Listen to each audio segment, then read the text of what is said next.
Hey, welcome back to Solutionary TV. And this is Ascension Series, but it just turned out that I am flying solo this evening because my fabulous co host, Genesee Roy, is traveling with family. We have both recently left one another at the foot of Mount Shasta after an extraordinary experience being able to show up and be present and marinate in the amazing energy of so many of our world's front runners of experience, science, technology, expansive states of consciousness. It was really an amazing conscious love fest. But we are going to do something that, again, we just keep upping the ante and changing it because this is about community and this is about bringing you into community. So I'm going to start with saying thank you for coming back. Thank you for finding value in what we offer on our channel. Thank you for understanding that there is nothing more important than each of us being able to find the passion and the purpose in our lives to be making a difference. And Solutionary TV is all about that. It is about recognizing that we are all part of the solution. And so on that note, I'm going to put the telephone number out at the beginning of the show because the truth is, as we are sharing, and I say we, I'm speaking spatially. I have my production manager on cue. I am airing from home this evening so that I would be able to give the best time and content given limiting schedules between conferences. But I'm going to put the telephone number out there because we are going to be taking any and all of your calls that are relevant to your sharing your experiences, you talking about your intuitive hits, your prophetic knowing, all things that are relevant to our human evolution, this growth cycle and transition that we're all going through, some of the vortex energy and the regridding that many of us are experiencing. This is exciting time, guys. So we're going to start out with the telephone number. You are welcome to call in. Amnon will be screening the calls and he'll be putting you through. The telephone number for Solutionary TV is 919-518-9773. And for those of you that have been watching us steadfastly via Skype, you can also reach us by going to computers, plural, 2K voice. Computers 2K voice. So with that out there, 919-518-9773.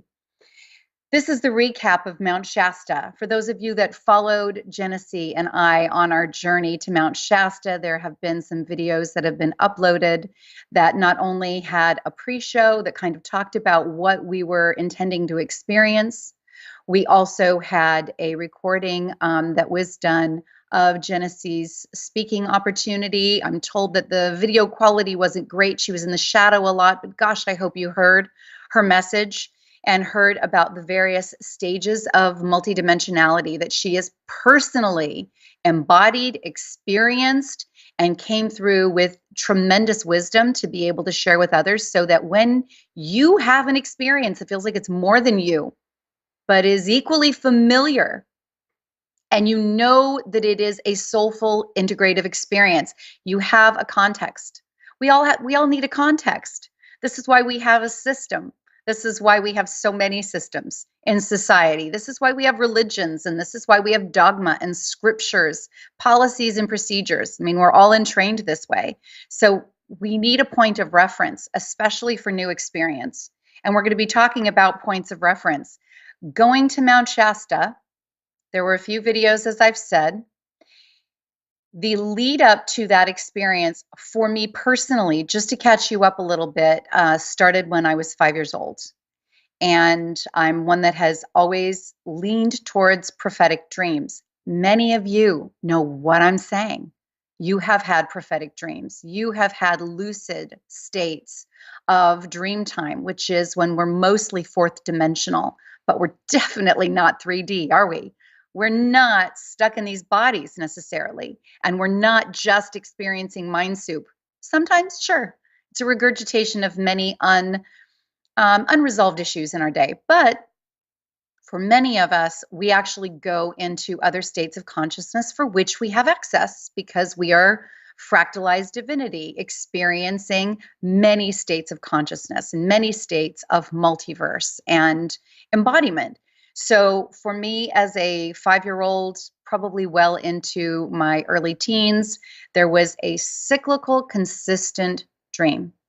And it's one of many, but this one in particular was finding myself at dusk, looking at railroad tracks that were right in front of me and open wooden railroad cars that looked like they might be able to seat 3 to 4 across, and looking at a valley on both sides of the railroad tracks. And at dusk, in kind of the dwindling light, there was a bit of a smoky, sort of a dark hue to the energy, to the color of the environment. And I had family around me, and I recognized them, and I was very, very anxious. I could feel this building excitement. And it wasn't a nervous anxiety. It wasn't negative. It was just this tremendous upwelling of enthusiasm that I needed to get on this open cart and get on these tracks and get moving, because up ahead of me, on either side of this sloping railroad track and pine trees along the sides and meadow going off in both directions, directly in front of the tracks was this beautiful snow-capped mountain. And there was no question which mountain it was, even though I had no personal point of reference. I grew up in Los Angeles in Southern California, but I had never been to this mountain, and my parents had never spoken of it, and I'd never seen anything that gave me reference to it, but I knew it was Mount Shasta. And I needed my family, my physical Earth 3D family, to get on the train. Get on the train, because it's time to go, because I knew very powerfully that my people, my soul family, were in the mountain, not on the mountain, in the mountain. And they were waiting for me. And I knew that as the train got closer, it was going to take us into some sort of secret entrance into the mountain. So for those of you that are listening, this may stir something in you.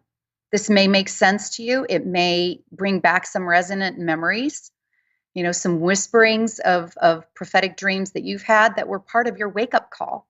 We all have, those of us that are light workers, light warriors, way showers. We're meant to be truth tellers. We're meant to stand out, be a little strange in this earth life, not completely buy into society's structures.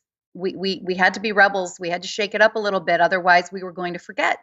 And we didn't come here to forget. So one of my ways was prophetic dreams, and this was one of those prophetic dreams. And it happened regularly. And for one reason or another, once we'd get going on the train, and I remember cool breeze in my face, and I remember the building enthusiasm and everyone on the train kind of talking to each other, we never got to the entrance. We never got to the mouth of the mountain. I would always wake up, or the dream would shift. So as I was invited for the first time to go to this conference back in January of the beginning of this year, and be involved in supporting the speakers and the movement and the message of each of the speakers, and be an additional voice to promote those speakers and their message, I was able to get very, very intimately connected with many of those that you have already seen. And just kind of touch on it, Genesee Roy, who is now my co-host, was one of those speakers, and I was serendipitously introduced and encouraged to have her on the show. Dr. Raymond Keller, who's been on the show 3 times, was one of those voices that was able to be promoted. Frank Chili, Sherry Lynn, Rob Potter, Dr. Scott Werner. And there were others at the conference that I did not interview, but that I had the opportunity to meet while I was there. So let me set the context. Showing up in Mount Shasta is flying from North Carolina all the way over to Sacramento, full day affair, driving from Sacramento through the fires that were raging in Redding and beginning to all of a sudden spark in various places completely unrelated. And that's a topic that we could talk about for hours. I'm just going to say there was no question that there was interference, that there was malevolent interference and arson taking place, and the potential and the likelihood of targeted direct energy weapons as I felt into it. And the feeling that I had is, this isn't going to change why I'm here, where I am going. There's going to be a very, very clear trajectory that I'm meant to be at this conference, and I'm just going to drive right through it. But if I had had any less conviction, it probably wouldn't have been a real good place to spend the weekend because the smoke was so bad. And driving up through there, I recognized this is familiar. I'm coming into the mountains. I've passed Redding. Those of you that know the area, I'm coming down over into various mountain ranges and seeing some of the lakes around there and some of the vacationers, and the smoke is very thick and it's coming into the mountain range as well. But there was this deep, deep sense of the mountain waiting for me, and this familiarity and this excitement and this anticipation of what could take place now. Because I had been told, if you come to the mountain, there may be a choice for you to go into the mountain. And those, again, of you that are familiar with the Cascades, Mount Adams, Mount Shasta, some of the other mountains that are known to have inner earth species, beings that have been here for thousands of years, tens of thousands of years, as society has risen and fallen, because our earth history is far more mysterious and more magnificent and now far more historically provable than what we were taught, in school. We always have to re-educate ourselves and question authority, right? So there was this very strong pull that there was intelligence, that there was an opportunity to consider what it would be like to go into that mountain. And I had felt very much invited. And there had also been in this ascension community, in this disclosure community, and I find myself in both camps, more with the propulsion in the ascension community. Why? Because disclosure is important, education is important. The truth of our nature as human beings and as multidimensional beings is pivotal to our growth and to our shaking off the shackles of forgetfulness and re-embracing the truth of who we are. Yes, absolutely. But there can be a very cyclically painful, not so cathartic, but cyclically painful downward spiral when we focus so much on the righteous indignation of disclosure. So there's a very, very delicate dance between knowing what you need to know so that you can free yourself of those shackles and grow at an exponential level and be able to inform others and hold space for others and create that additional reinforcement of a new resonant frequency so others can amp up their frequency too. The universe is all frequency and wave and how we resonate with one another. And when we do that, we are able to make that butterfly effect, that the world a better place. It's easier for everyone because the vibration just stepped up a notch. So others can kind of catch on to the back of our tail feathers, if you will, and be able to step into it with a little bit more ease. So everyone that goes before us and everyone that precedes us, we're all assisting each other. So coming in as one that was focused on ascension and disclosure to get to the point of understanding our ascension, I understood that this conference was going to be in that energy. I understood that the city of Telos that many speak about, that is under Mount Shasta, is a living vibration. It is a multi-dimensional sphere space that might be held into a temporal, exclusive, protected arena that can be accessed if you can resonate with it. So the question became, am I meant to resonate with it? Am I meant to, for all sakes and purposes, forfeit the life that I have outside of the mountain, which includes everything from this identity and the family? And would I make that choice? My commitments, my children, my career, and my life, and rededicate it in a completely new and multidimensional way, because I knew I came here for this event. And there was a lot to think about. That's a lot to feel into. If you've had this experience, if you've been invited to consider stepping out of your 3D, out of this version, this exclusive, this is all that I am, and you know what I'm talking about, and you feel that you've been welcome to consider that choice, 919-518-9773. And in Skype, computers 2K voice. This is building up to this. Every choice we make is creating, and I know this, I feel it, I sense it, and I have experienced those multiverse choices. I stand as an experiencer. Am I an academic? Am I a researcher? Do I apply the intellectual aspects of adherence to some of these scientific principles as they continue to evolve, especially in the realms of quantum fields and quantum science and even some of the astrophysics? Yes, absolutely. I'm always seeking to find the bridges that connect the philosophy and the science, but I'm an experiencer, so I am the bridge. You may be the bridge. If you have a story, trust me, our other viewers, our other audience members want to know about it. 919-518-9773. So I got there and I had an evening to feel before the conference was going to start, before I was going to meet with some of these amazing people. And I drove up into the mountains and made my presence known. And I called out to the elemental kingdom, to the etheric kingdom, to the spiritual energy that is the mountain, that was the sentient life of the flora and the fauna. And I said, I'm here. I'm here.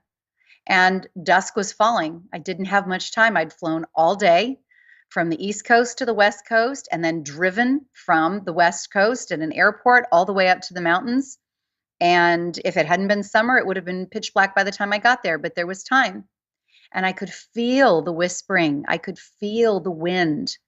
And for any of you that have had trigger memories as a child, you will know what I mean when something feels deeply familiar. And there's no personal experience to play the part of the witness for it. It is just unmistakably familiar.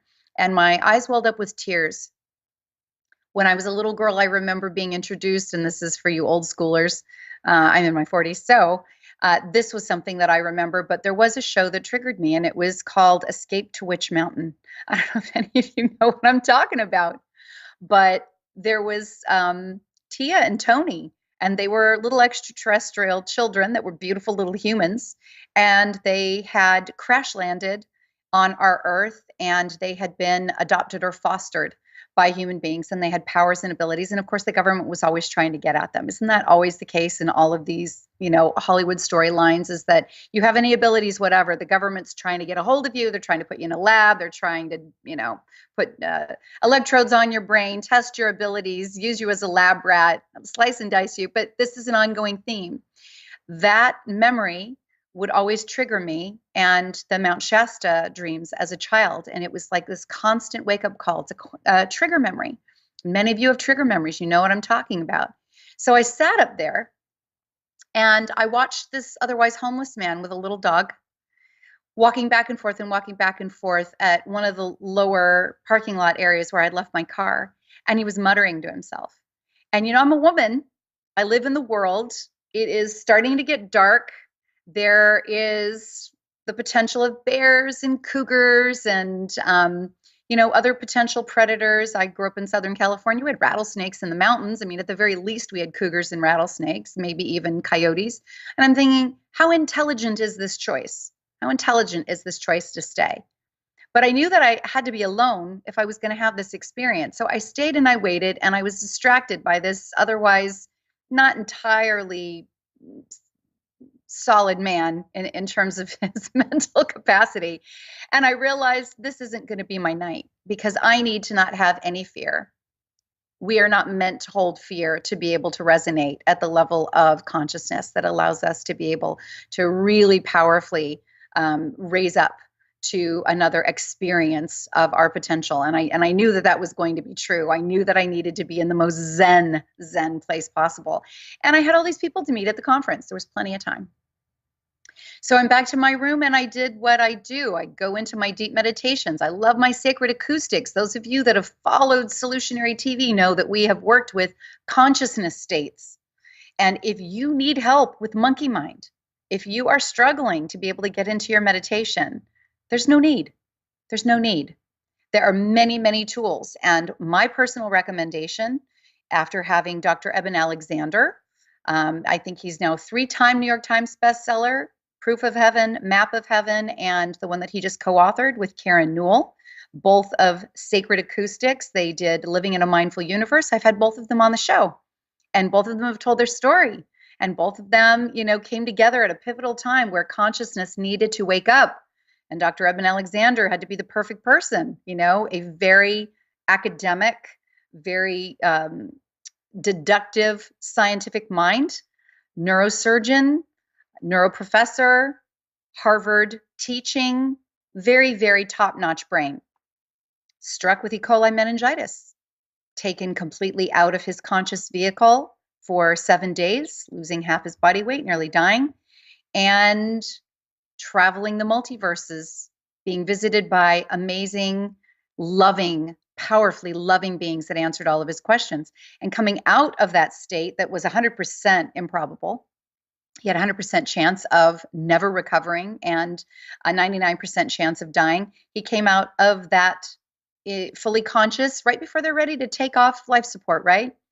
That's the way it is. We hear these stories. They're always miraculous. Half his body weight, having shriveled down to nothing, having been wrought with infection all throughout his spine and his brainstem, and just miraculously healing, coming back into his body, and he had quite a story to tell. And that is, consciousness does not exist in the brain. The brain is a tool for consciousness. The brain is a filter. It's a satellite.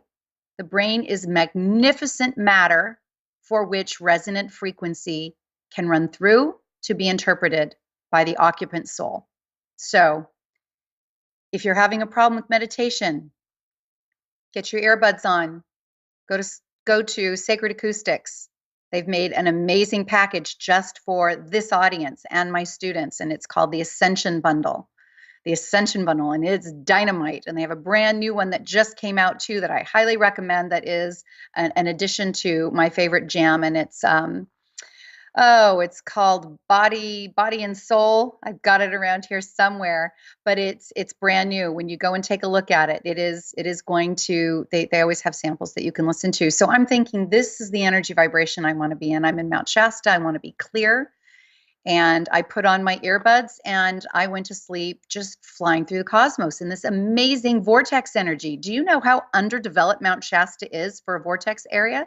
Having been to Sedona and having been to Egypt and Cairo and been to Machu Picchu and other high energy areas, Mount Shasta looks like it didn't occur to anybody to develop this town. It's just as sleepy and fascinatingly migrant with the people that come in and out of there. You would have thought it had been a flashback to the mid 70s. So it was spectacularly preserved and underwhelming in its built out and holding its authenticity as a high vortex energy space. So let me talk to you about what kinds of magic happen at a conference. How many of you have been called to go and meet others, a community, a tribe, and it seemed improbable? It was too far. It was a conference you couldn't afford. It was a trip that you didn't have the vacation time to take.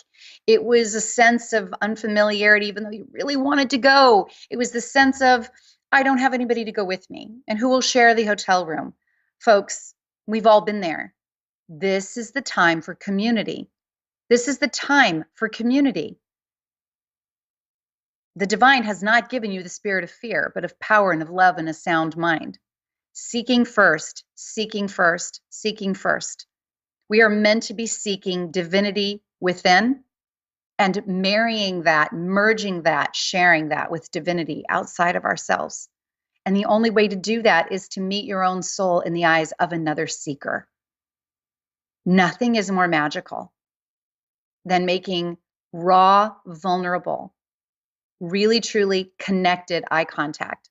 I'm trying to make it with you right now. I'm telling you, looking into the eyes of those members of my soul community at the From Venus with Love conference, in an ascension zone, in a vortex energy, in 2018, with all the planets coming into this unique alignment that Michael Bradbury keeps giving us forewarning of, going in within that very night of the conference, first night of the conference, into a lunar eclipse blood moon, intense energy, all while being in the great year, all while experiencing this interplanetary climate change that we've been told about for so long as part of the nearly 26,000 year cycle that is leading to this natural state of human evolution.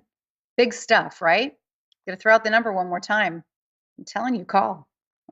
You've got something important to say. You've got something important to share. 919-518-9773, computers 2K voice for you Skypers. And I realized it doesn't matter what happens from this moment on, because I'm in this moment. I'm just in this moment. I did what I needed to do. I had asked guidance, where can I connect with more of my tribe? And guidance said, you have to go where you're called. This kind of sounds like prophecy, doesn't it? I mean, how many of you were raised with scripture? How many of you were raised with some form of religious dogma that came in the form of visions and dreams and firsthand experiences of prophets, seers, and revelators? I was raised in a patriarchal religion with all types of scripture to study. And then when I was ravenous and couldn't get enough, I went and studied world religion and every religion I could get my hands on, and their scriptures and their dogma and their additional supplemental witnesses by their modern day prophets, and then the mystery schools, and it just deepens and deepens. And when you're called to go somewhere, whether you're Jonah trying to avoid going into the city of Nineveh, I don't need to get swallowed by a whale to get the fact that there's places where I need to go if I want to find my tribe and my community. Or I have to create a show like this to create my tribe and community and have faith that those that will be served are going to be served. And I hope you're being served, because this is for you. 919-518-9773. So what happened?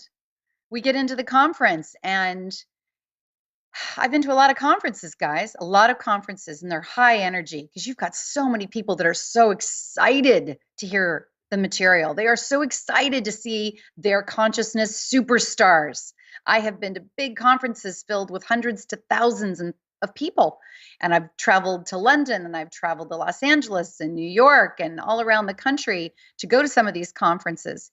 And this was a really remote place to go. This was not an easy route to get to be quite honest. Getting all the way up into Mount Shasta, it was actually in a maintained dance hall in McLeod, just down the hill from it, where recently, I'm told, Corey Good and the entire Eclipse of Disclosure movement had been recently and filmed when we had that eclipse a year ago in August. So we've got all of this great energy, all these people that are choosing these amazing locations.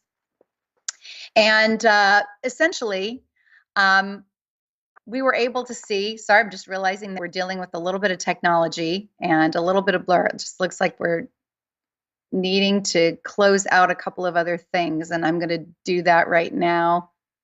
Okay, hopefully that took care of it. I don't like the technology when it fights us, folks. Let's tell the technology no with me. You tell the technology no. Okay, let's see if that made it better.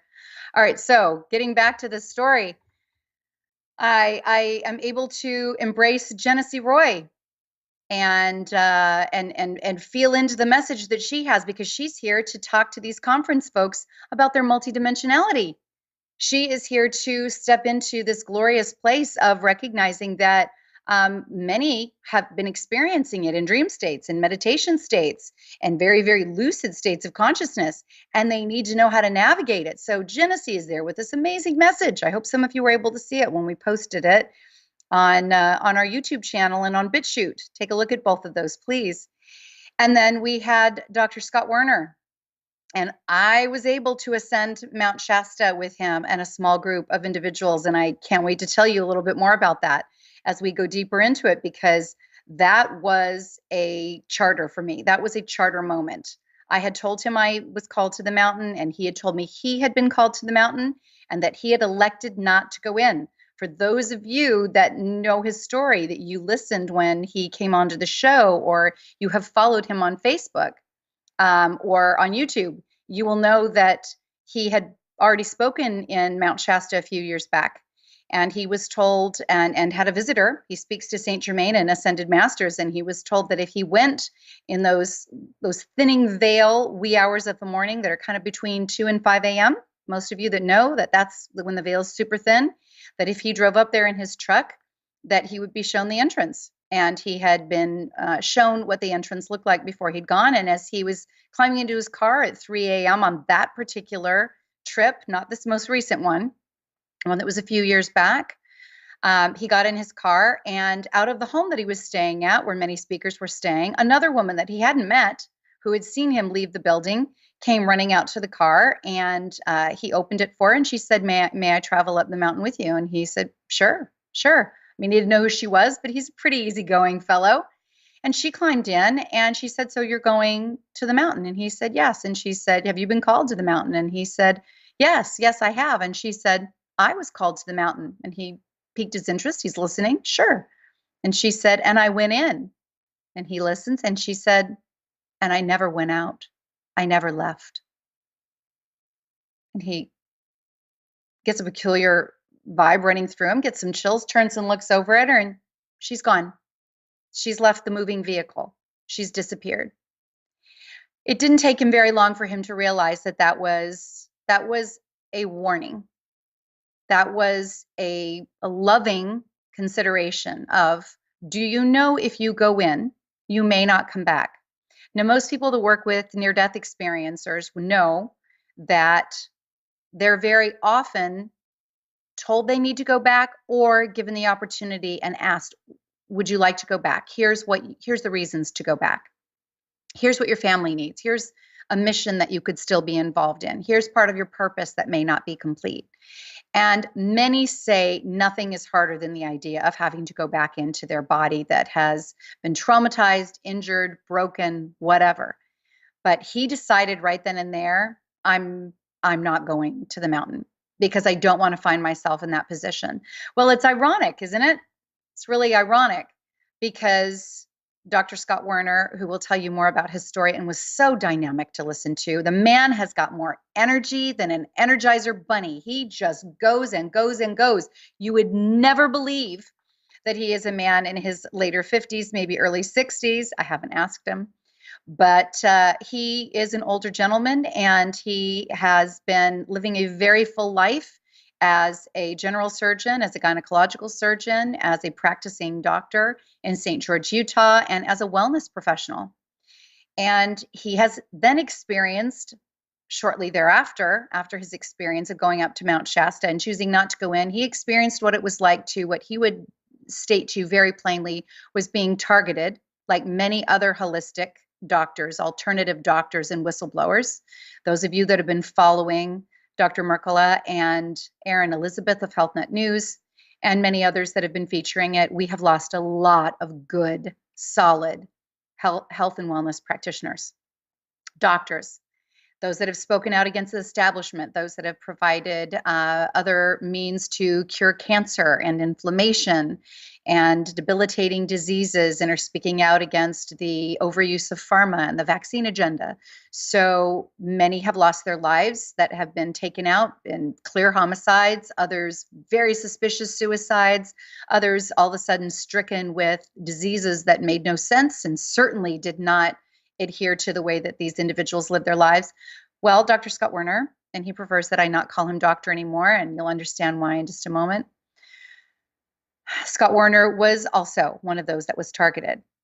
And those of you that have followed Dr. Stephen Greer, you'll know that he and his entire team were targeted right at the point where they were about to provide some disclosure. And he's got very powerful testimony about what happened to him and why he believes that he was able to overcome the targeting.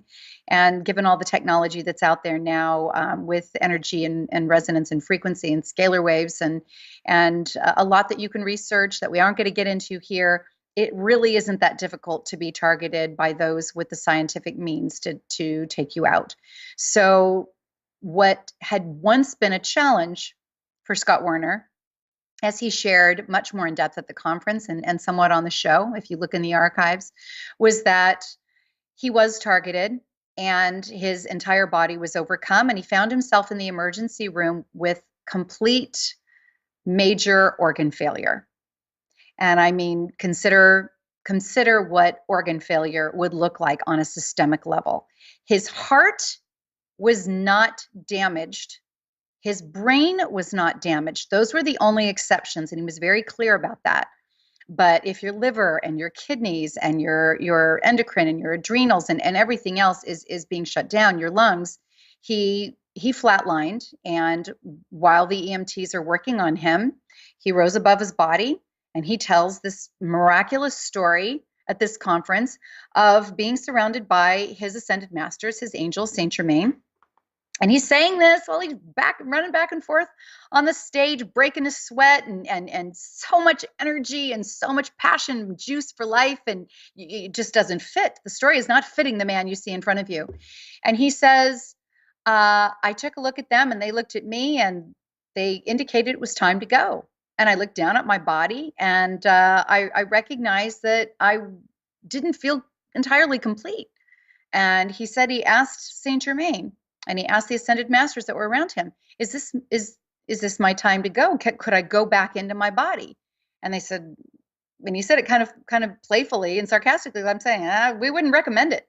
You've had complete organ failure. It's going to take a lot to heal. It's going to hurt.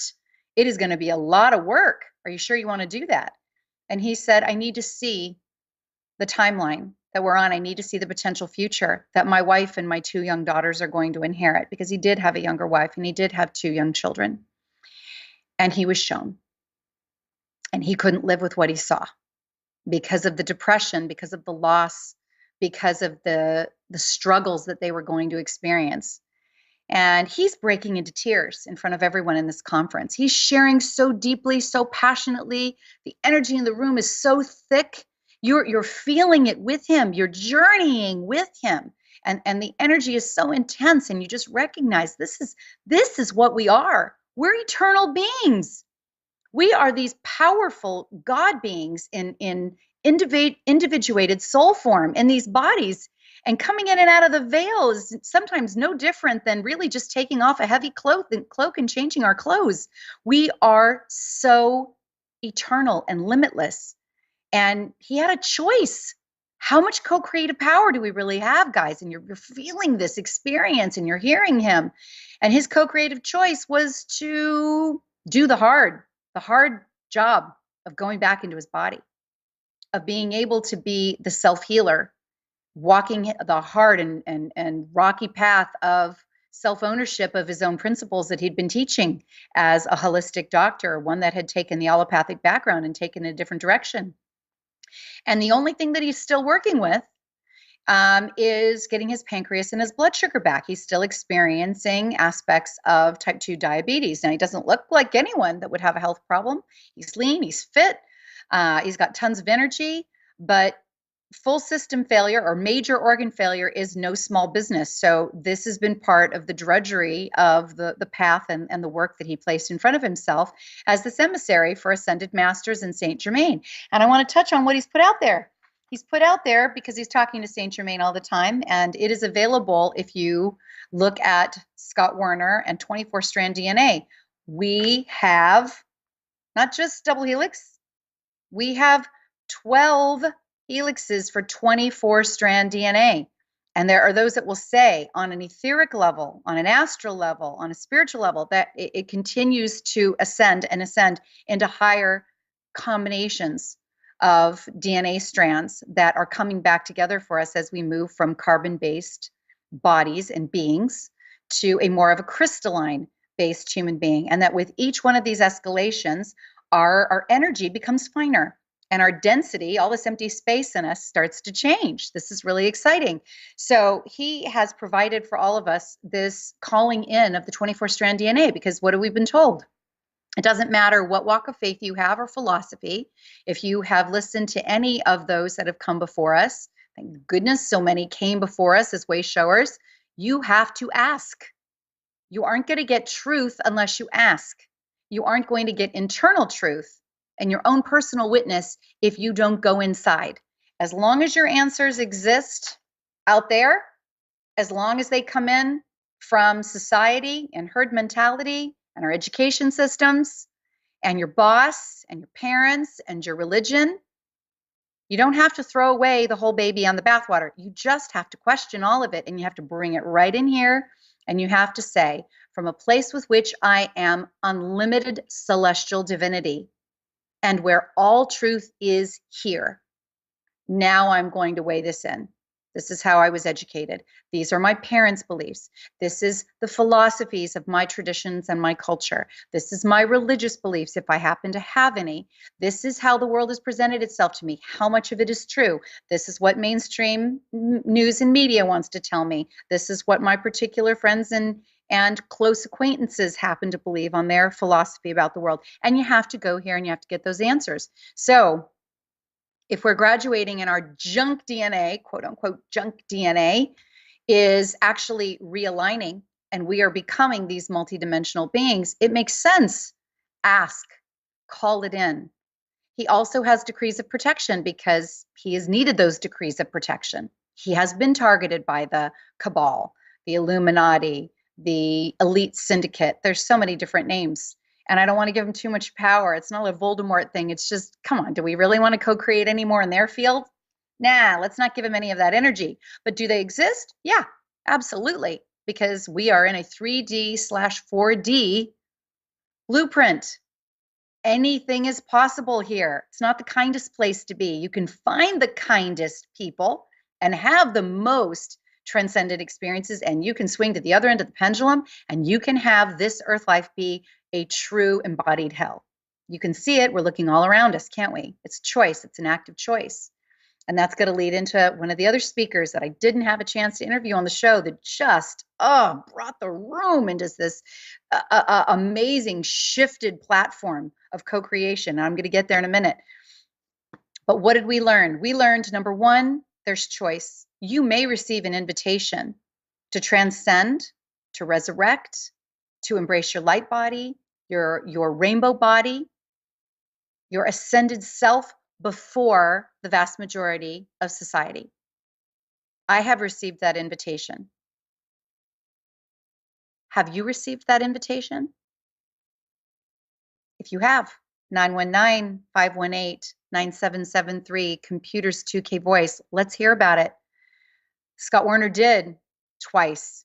He could have moved into a multidimensional version of himself and gone into the secret city of Telos, or he could have allowed himself to remain safely, painlessly outside of his body and move on being a eventually resurrected being and a way shower from the other side of the veil. And he kept choosing the tough stuff. Stay in the body, get back into the body, be an active way shower, and change your attitude about being a 3D human. You're not stuck as a 3D human unless you think you are. You got to constantly be scaling your multidimensionality, but he didn't feign getting back into that body.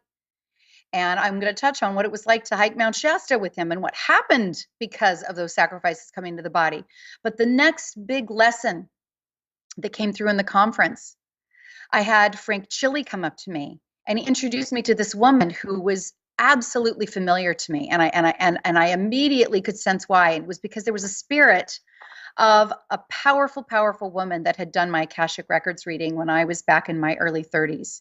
And for those of you that don't know Akashic Records, everything that has ever been that this soul iteration of us experiences is held in these volumes and held in these halls of historical recording of all that we have been.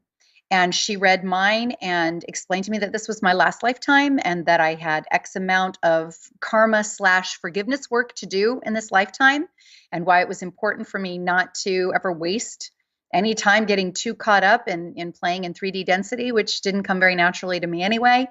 And her name was Roberta Herzog, and she has since transitioned. But the woman that walked up to me with Frank Chili, who has also been on the show and is just an amazing, powerful, so connected, so many way showers that have come before us that have been documented and have been, in many cases, published and photographs taken. But he came into my life and brought this woman, and he walks up to me with her, and I could feel Roberta Herzog's energy all around this woman. I could see her in her eyes. This is where the souls meet. This is where the souls connect, and you recognize people you shouldn't recognize. Why did I recognize her? Because she was a familiar soul, because we were meant to meet at this conference, because I listened to guidance and I had the courage to do what didn't make sense to a lot of people. Why do you want to travel that far? Why do you want to spend that much money? Why do you want to be someplace so, remote? And for what? What's the purpose? Because I was supposed to be there. And it turns out that she had carried on in the work and the tradition of Roberta Herzog and had been one of her best friends. And Roberta's energy was all over those two. And she just came in and wrapped her loving energy around all three of us. And I'm in tears meeting a stranger because she's not a stranger. And I just wanted to hold her and say, thank you for being here. Thank you for bringing your soul presence and Roberta's here to this place and meeting me and looking me in the eyes and reminding me of this eternal connection that we have right now. And it turns out she happens to live within driving distance of me here in North Carolina. Serendipity? Maybe, maybe not. You just have to ask yourself, how does divine timing align for you? If you are following that inner directive, that inner purpose, that passion that you know is yours. When you do that, miracles happen. Being with her and Frank, it was a miracle. It was amazing. It was an amazing love fest. And there is going to be more connection that I'm going to be doing with both of them that we have already discussed going forward. So there was that connection. And I am arms wrapped around listening to Raymond Keller. And we're talking about the fact that this gentleman who's been on my show 3 times, who has a ticket to ride, and I mean, it's a real ticket. I have the picture. I will post it for those of you that would like to see it on the website and on the YouTube channel or the Facebook page, which is where we've put some pictures in the past, right? Frank Chili provided us the pictures of those extraterrestrial beings that would come and be a witness to Roberta and to another woman whose name at this moment it's not I'm not able to pronounce, but we provided those on the Facebook page. And then now we've got Raymond Keller, who has had pictures with the Queen of Venus. He's been on the front of major newspapers back in the 50s and 60s, before it was, a discountable thing to say that you believed in extraterrestrials or that you believed in interdimensional beings. This is back when, before Roswell got completely quashed and the rest of society got brainwashed into thinking that that was hokey and nonsense. And now we're making a comeback, right? But he was there and he had a ticket that had been provided to him when he was speaking at a conference by a woman that was hairless and a little odd looking and possibly not entirely from around the block, not necessarily from here. Think a little bit, Men in Black and not nearby. And she came up to him and she told him, this is a ticket. And when you're ready, you are going to be able to be returned to a peaceful earth, an earth that has already, received its level of healing and ascended energy. And he was saving it for this conference, which I just thought was phenomenal. And we're talking about this, and a reporter walks up from the Mount Shasta Herald, and she wants to interview him. And he looks at me and he goes, "You need to come. You need to come because we're talking about this opportunity, and we're talking about ascended beings, and we're talking about Lady Ankara, who is a Venusian ascended once 3D human woman by the name of Annalise Scarin or Scarin, depending on how you pronounce it, who I was led to study for years in my 30s and read her books, Ye Are Gods, and how she was able to apply the mystery schools of Christianity and the religion of my youth, which was Mormon, and take it to the next level of, hey, death is a choice, but it's not the only choice. There is another doorway to divinity, and it is to be therefore perfect, even as divinity, even as your Father, Mother, God is perfect. And it is a frequency shift. It is an alignment shift. And she talks about the steps on how to do it. And I was just taken by her truth, by her principles, by her scriptural adherence to these profound inner refiner's fire that she was capable of becoming and doing, and then the claim that she had been and it become an ascended they say translated being or resurrected being. And this was this commonality because Raymond Keller and I had both studied her, and then he said that he studied her work and then was brought to the foot of Mount Shasta years before, and that he'd actually seen her as Lady Ankara and that she's now a Venusian. Okay, sure, Raymond, that sounds amazing. Well, it turns out that Annalise Scarin and I both have a joint relative. So we're laughing at how we get into these overlays of connection with individuals that we're called to be present with, that we're called to be corroborated with and validated, right? What is more exciting than looking into the eyes of someone that you physically never met, but whose soul you've never left? And you recognize each other in this form, in this density. The celebration of the soul is not easily described. And that was what I was experiencing with Genesee Roy, with Dr. Scott Werner, with Frank Chili, and this lovely woman he was introducing me to, and the divine spirit she brought in, that was Roberta Herzog. And now I'm having this with Raymond Keller, and it's so powerful. So we go upstairs and we start doing this interview, and he and I are tag teaming with this, with this reporter who's just such an open-minded soul. And that ended up being put in the Mount Shasta Herald. But we were talking about how much further science has gotten, and why it was so important for people to wake up and do a little investigative study. Folks, we have had physics models and Tesla science and even Albert Einstein and many of the others that have come during his genre and before and after. They've understood that this is a universe of wave and frequency. We're only now finally getting really academic with the work being done in Caltech and some of these Russian labs and universities, understanding about, the impermeability of matter, the migratory energy of matter, and really the negligible amount of the universe that happens to be matter, less than 5%. The rest of it is all dark energy, some dark matter. But gosh, we're so much more than we thought. So we're having this discussion with her, and she's amazed, and she's telling us, there's been a lot of sightings of extraterrestrial craft. Just for the last week, it seems to have come with the fires, and maybe it's come with this conference, but you guys really called stuff in. So we have this exquisite experience with her.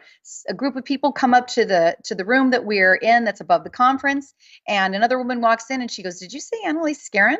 And she goes, "I studied her." Listen, folks, you could be anywhere in the world and be within 10,000 people, 100,000 people, and no one's going to have heard of this woman. Divine timing, flawless synchronicities. So let's talk a little bit about these flawless synchronicities as we get ready to talk about some of the other speakers. I'm going to welcome you again. If nobody calls in, I'm going to keep talking, and I'm going to keep sharing this conference with you, and we're going to keep debriefing what is possible when you hear the call of your community, when you answer the call of your community. 919-518-9773, Skype, computers, 2K voice. And I'm going to trust that Amnon, who is my wonderful production and studio owner and manager, will interrupt if we do get a call or we get someone in the chat room that is looking to talk to us. I am not checking my phone, but perhaps I should have. Amnon, if I need to be checking my phone, I'm going to let you blink it. Do we have anybody, Amnon? Nope. Okay. You just popped in. Awesome. Okay. So I'm encouraging all of you that are listening. We usually have anywhere from 5,000 to 10,000 people live on Monday evenings. I don't know how many are there now, but I'm going to tell you right now, I want to hear what you have to share. This is not just my story. I'm just a soundbite. I'm a soundbite during this transitional time. I'm a soundbite on the ascension ladder. I've chosen to stay. I'm still here. It is a choice.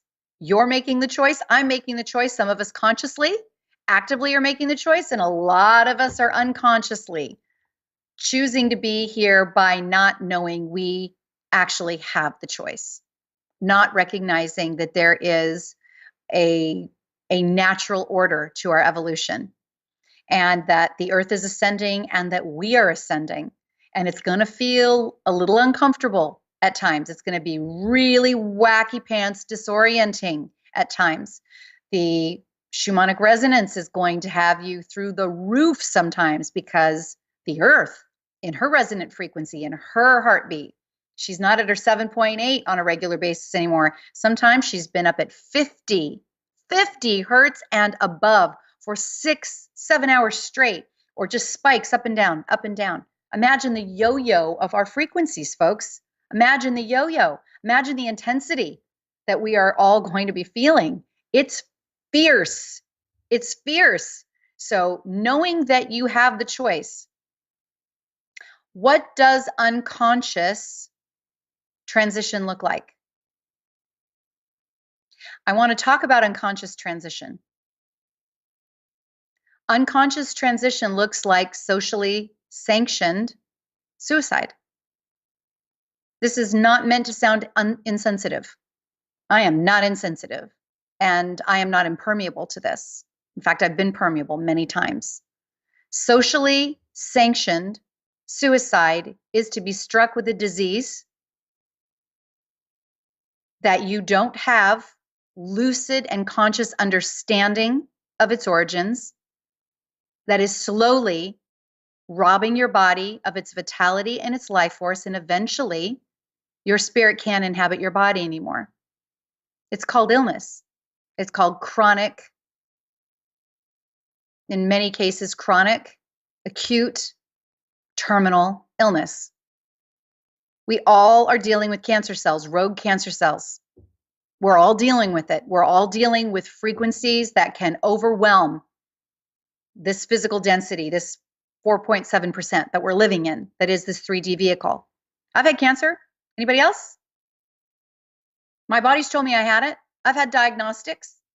I defer to being a medical intuitive, an energy intuitive. I defer to running the grid inside my body, looking at the energy around my body, going back into my body and saying, how fine-tuned is my vehicle? How healthy are my relationships? Thank you, Carolyn Mace and Dr. Norm Shealy and the many that have come before me that taught principles of conscious energy management, knowing when you are leaking energy, knowing when you are stuck in your energy, listening to your vehicle and not waiting until your body is in so much pain, so weak, so racked, so toxic that it almost feels unrecoverable. If we are feeling subtly into our energy field and we are sensitive to how does my energy run today? How am I feeling today? This is part of the conference. This is part of the discussion. Some of these people have been way showers back when they were children. Dr. Raymond Keller, Omnek Onek, who was not interviewed prior, but anyone that wants to look her up, she's been very public about being a Venusian that then came directly into a human body. She was on Jerry Springer, believe it or not, years ago, with firm conviction saying, listen, I don't care what NASA says about whether or not we have inhabitable planets in our solar system. What proof do we have that anything that they've told us is true? What proof do we have? Have you been up there consciously? Do you remember it? Do you know anyone who has? Are you friends with an astronaut? Do you know what most of our astronauts have said once they were no longer active astronauts and bound and tied contractually with NASA? They've all said that they're extraterrestrials. Edgar Mitchell was one of the loudest. Take a look at this. They've said that they've met them, they've seen the craft. Their accessibility to the moon, because there are so many bases on that moon, are very limited. So that opens the whole door up, doesn't it? If our own astronauts are willing to say this, and they're saying it lucidly with keen minds, and former decommissioned military men that are part of the Navy, part of secret space program, and we already know there's been full disclosure from members of Lockheed Martin Skunk Works and the Pentagon and Department of Defense. I mean, now that we know what we know, you have to say, why couldn't there be people, beautiful, humanoid-looking people on Venus that have been coming here since the beginning of time? You know, valiant Thor. It sounds silly, doesn't it? Why? Because Hollywood and mythology has got us tweaked into thinking that it's a joke, that it's laughable. It even comes naturally to me to kind of go, yeah, okay, I need to read more about that. I need to really study that. I have a keen mind. I have critical thinking skills. But you get deep into this kind of testimony and you look at their evidence and you look at what now has recently been revealed and you become an experiencer. Doubt falls away. The critic, the inner critic, becomes silent when the inner experiencer awakens. I am an experiencer. These people at this conference are amazing experiencers. So, how do you run your energy? If you aren't working on consciously managing your energy is being managed by whatever the willy-nilly energy is that it's around you. And that could be anything from toxic food, air, and water. It could be to relationships that have not been healthy for a very long time. It could be the 5G that's being deployed around the world, starting in Sacramento and Los Angeles right now, or at least that's what they've told us so far are the only places that are being commissioned, which is micromillimeter technology that permeates everything, including your body. So it's discordant waves running through your wave frequency body. It could be your smart meter, it could be your cell phone, it could be the Verizon wireless networks that are being built up left and right everywhere, making sure that you always get good cell service, because that's more important than having harmonious wave frequencies in your body, right? So at this conference, we're talking about these technologies. And then a really beautiful couple, probably easily in their late 70s, Marcia and Fred Ring. You know, that was a time where I was sitting in kind of a back side of the conference hall, having been walking around networking and connecting with amazing people, just checking the time. We're actually at an hour. How did that happen? We're going to end on this note, folks. They're sharing their story in this gorgeous tandem dance that only a long-term and truly soulfully mated couple can do. And never interrupting each other in a way that was aggressive, loving, sweet, adoring.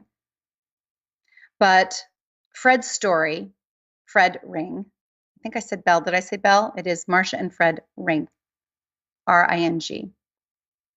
Tells how he learned at a very young age, because of his exposure to the elements and being outside and being a foster child and needing to become friendly with the world around him, not having warm, affectionate family, friends, connections, that he learned prior to being utilized as a scientist within our military systems, how to work with nature when tasked with certain technology that was ridiculously funded by the taxpayers, of course, mostly without our consciousness. We have no idea how many trillions have gone into these technologies, where money is spent rather carelessly on the backs of our citizens. But he was tasked with being able to force electrons into this cylindrical tube, into this cone, this funnel. And he decided after 6 months of doing it the way that the military was asking him to do it, running tests and trials, that he was going to instead ask the energies that were around him, that were the intelligent energies and influences that he had resonated with as a child, how would this experiment be able to be a success so I don't lose my job, so that I can prove my viability? You need to show me. And it showed the electrons, the energy, the intelligent energy showed him, we need to be able to breathe. What you're doing is you're forcing us into an oxygenless vortex. And it is not natural for us to draw in at this trajectory. And we need to be able to breathe. And it gave him a visual image of 2 jugs of water dumping upside down, and both being held upside down, one with the lid off and pouring, and it kind of finding this resistance to being able to be emptied, and the other one with additional hole poked in the side of it so that oxygen could get in and spiral through, and the water empties, 2 to 3 times faster? Haven't we all experienced this, with water bottles or jugs of water or soda bottles? And it showed him this. It said, I need to be able to breathe. So he was able to create a conduit with which oxygen could be pumped into this cylindrical cone, into this funnel. And he succeeded at his experiment, and he was ready to publish and provide his answers. But he realized that a department next to him was working with an anti-gravity that had to do with using some iron plates. And every single time they conducted the experiment the way that they had been asked to do it, again, not working with natural law, not working with natural law, but trying to manipulate and force natural law, they kept burning up these iron plates. And he revealed right there in front of the audience that they were burning up these iron plates at $10,000. This is back in the 50s. $10,000 a plate. Taxpayer paid, funded projects. And he was able to create a technology that I can't go into, or over time, and solve the problem for that department, even though he had not been tasked with that. And he went in front of his I don't know, his higher ups. I don't know what level of colonel or what level of military rank they happen to have been, but I do know that he was tasked to go and present it. And he presented both technologies beautifully, and was immediately told by that higher up, no, you aren't meant to solve it this quickly. You're meant to investigate all the ways with which it might be applicable, possible, technologically capable. You can't solve it this quickly. We have a budget for this. We intend to use the entire budget. You're going to make us look like fools.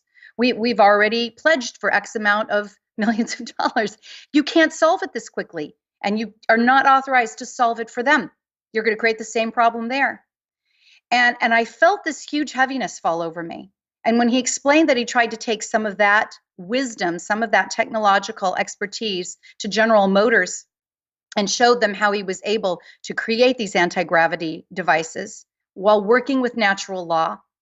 And because they could not grasp the simplicity of this and the inexpensiveness of its duplication, because it looked too much like free energy devices, too much like cold fusion, too much like Tesla coils, too much like some of the technologies that were at the conference that were healing technologies that were being used on me at the time, General Motors ran him out. They took his paperwork and they threatened him. There's no money in this. You're never to speak of this. You're not to use this. You're never ever to say that you were ever here. If this can't be monetized, we're not interested in this technology. And folks, these are the things that we are reminded of. When we really seek for the answers, we recognize that the answers are always here. They're in me, they're in you, and they have been provided to society. They have been provided. And we have given too much of our sovereignty, far too much of our sovereignty, and our individual and our collective and our societal power over to those that are looking to leverage that power for themselves. There is science beyond our wildest imagination. Take every Hollywood movie and every fabulous sci-fi concept, comic, literature you've ever read. Where do you think these brilliant minds come from? Where do you think these ideas are divine data downloaded from? We're in the 3D, 4D realm most of the time. Everything you can think of exists. There are famous quotes, and I could go on, and I'm not going to do it. I want to remind you, we are here to solve humanity's greatest issues. We have been trying to solve them now for decades and decades, maybe beyond our immediate society for hundreds and thousands and tens of thousands of years, because we go through cycles. There's so much more going on out there in our immediate solar system. There's so much more going on in our universe and in the multiverses. But first we have to examine, have I claimed my sovereignty? Am I discerning? Have I used a critical mind?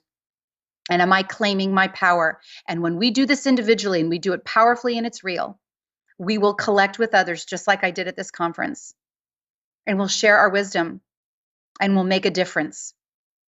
So thank you for letting me rattle on. No interruptions. Nobody called. The chat room didn't blow up. I hope that you enjoyed this. This was just a taste of Mount Shasta. I didn't even get into going to the edge of the opening of that mountain and what took place there. There was no time. But I'm going to bring it back to you. You are my community. I am here to support the community that we are growing together, because always together we are the solution. Thank you.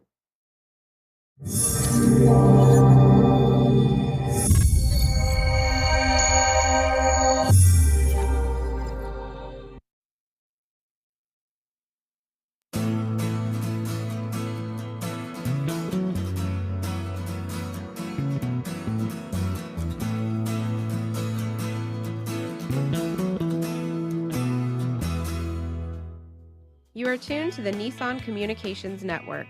If you tuned in too late, you can always watch each program in its entirety or download an MP3 audio file of it in the archives section at nissancommunications.com. Don't forget to subscribe to our YouTube channel, follow us on Twitter, and like us on Facebook. Sponsored by Telestream's Wirecast software, StreamingGear.com, Carolina Apparel, and DeltaForce.net.